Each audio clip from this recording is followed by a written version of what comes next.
यहाँ विधायक जी भी चाह ले तब भी बांध को नहीं रोक सकते हैं। मैं भी चाह लूंगा तो नहीं रोक सकता बांध को। कोई भी राजनीतिक दल का व्यक्ति चाह ले तो बांध को नहीं रोक सकता। बांध को रोक सकते हैं तो सिर्फ आप लोग रोक सकते हो। क्या आप लोग तैयार हो? भाई यहाँ पानी की तो कमी नहीं है, यहाँ कोई सूखा पड़ नहीं रहा है, लेकिन बांध आदिवासी क्षेत्रों में क्यों बनता है? बड़े बड़े खदान आदिवासी क्षेत्रों में क्यों बनते हैं? सवाल ये है साथियों कि ये बड़े बड़े बांध बनते हैं तो आदिवासी क्षेत्रों में ही क्यों बनते हैं? ये सवाल है कि नहीं है? तो इस पूरे देश के अंदर सबसे ज्यादा विस्थापित कोई हुआ है तो आदिवासी समाज विस्थापित हुआ है। क्यों?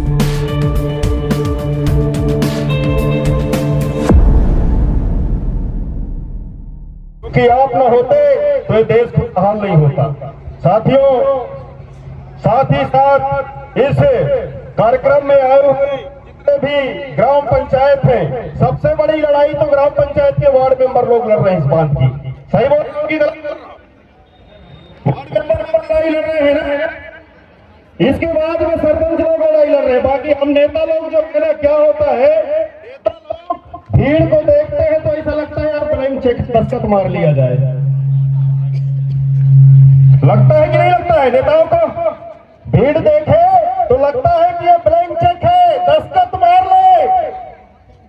असली लड़ाई आप लोग लड़ रहे हो। और एक बात बताना चाहूंगा कि जो ये बांध की लड़ाई है, ये सिर्फ अनूपपुर जिले में नहीं लड़ी जा रही है, ये डिंडौरी जिला में भी लड़ा जा रहा है, मंडला जिला में भी लड़ा जा रहा है।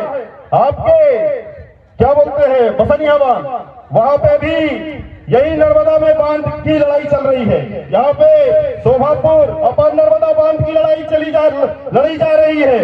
उधर आपके डिंडौरी जिला और मंडला जिला के बॉर्डर में अपर बुढ़नेर परियोजना की लड़ाई लड़ी जा रही है। सवाल ये है साथियों कि ये बड़े बड़े बांध बनते हैं तो आदिवासी क्षेत्रों में ही क्यों बनते हैं?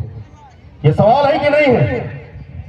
भाई यहाँ पानी की तो कमी नहीं है, यहाँ कोई सूखा पड़ नहीं रहा है, लेकिन बांध आदिवासी क्षेत्रों में क्यों बनता है? बड़े बड़े खदान आदिवासी क्षेत्रों में क्यों बनते हैं? बड़े बड़े पावर प्लांट आदिवासी क्षेत्रों में क्यों बनते हैं? क्यों? क्योंकि यहाँ का जो समाज है आदिवासी समाज, ये बहुत भोला भाला समाज है। देश की आजादी के बाद से लेकर अगर देखा जाए वास्तव में तो इस पूरे देश के अंदर सबसे ज्यादा विस्थापित कोई हुआ है तो आदिवासी समाज विस्थापित हुआ है। क्यों? इस सवाल के तह में हमको जाना पड़ेगा साथियों। अभी बहुत सारे वक्ताओं ने पैसा एक्ट के बारे में बात किया कि पैसा एक्ट यानी ग्राम सभा यहाँ पावरफुल है। मैं आप लोगों को बताना चाहूंगा, ये किताब टूटे वायदों का टूटा इतिहास डॉक्टर ब्रह्मदेव शर्मा जी की लिखी हुई किताब है। और जो भूरिया कमेटी रही जिसके रिपोर्ट के दम पे पैसा एक्ट बना था, उसके सचिव हुआ करते थे डॉक्टर ब्रह्मदेव शर्मा जी, बस्तर के कमिश्नर हुआ करते थे।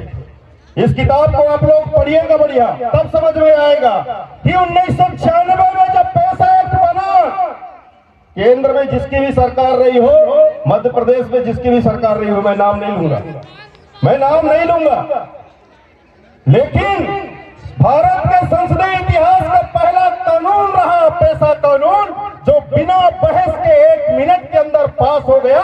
और जब ये कानून बनता है तब जाकर के शासन प्रशासन में बैठे हुए लोगों को लगता है कि अरे यार, पूरी ताकत तो हमने गांव के लोगों को दे दिया, इसलिए सन 1996 में पैसा एक्ट लागू नहीं हुआ था साथियों। 2022-23 में जाकर आपका पैसा एक्ट लागू हुआ। तो आज हम बात कर रहे हैं पैसा की, 5वीं अनुसूची की बात करें, सारे नियम कानून जो है हमारे साथ में है। यहाँ विधायक जी भी चाह ले तब भी बांध को नहीं रोक सकते हैं। मैं भी चाह लूंगा तो नहीं रोक सकता बांध को। कोई भी राजनीतिक दल का व्यक्ति चाह ले तो बांध को नहीं रोक सकता। बांध को रोक सकता है तो सिर्फ आप लोग रोक सकते हो। क्या आप लोग तैयार हो? बांध को सिर्फ आप लोग रोक सकते हो। आपकी जो सामूहिक एकजुटता है वो रोक सकती है बांध को, बाकी कोई नहीं रोक सकता। क्या आप लोग एकजुट हो? ये किसी राजनीतिक दल की लड़ाई नहीं है, ये लड़ाई है हमारे अस्तित्व की, हमारी अस्मिता की और हमारी आस्था की लड़ाई है कि नहीं है?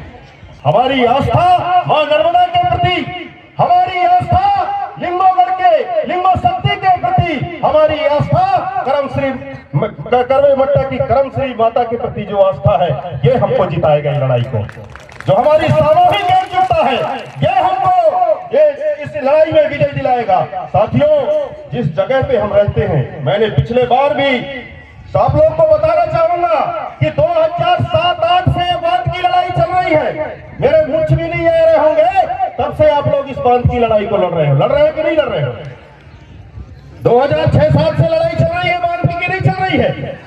और हर बार रोका तो आप लोगों ने रोका, कोई नेता नहीं रोक सकता उसको। आप लोग रोकोगे, आप लोग की जो सामूहिक संकल्प शक्ति है वो रोकेगी बांध को। आप लोग को डटे रहना पड़ेगा, अड़े रहना पड़ेगा। साथियों, बहुत सारे लोगों ने बोला कि हम जान दे देंगे लेकिन जमीन नहीं देंगे। अरे भाई, हम क्यों जान देंगे? हम क्यों जान देंगे? हमको जमीन को बचाना है। किस लिए जमीन को बचाना है? कि देश आजाद हुआ होगा सन 1947 में, सरकार आई होगी 1950 में। उससे पहले हमारे पुरखा लोगों की हड्डी उस मिट्टी में गड़ी है कि नहीं गड़ी है? बताइए। हमारे पुरखा लोगों की हड्डी उस मिट्टी में गड़ा है कि नहीं गड़ा है? क्या उस मिट्टी के प्रति हमारी आस्था है कि नहीं है? अरे मुआवजा हमको सरकार दे देगी, लेकिन हमारी आस्था का मुआवजा क्या सरकार दे सकती है?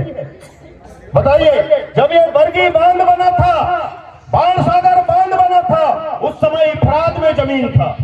लोग मुआवजा लिए और जंगलों में जाकर बस गए। कहीं पे 5 एकड़, कोई 10 एकड़, कोई 20 एकड़ जमीन कब्जा कर लिया। वो लोग वहां बस गए। 2005 में वनाधिकार कानून आया, बहुत सारे लोगों को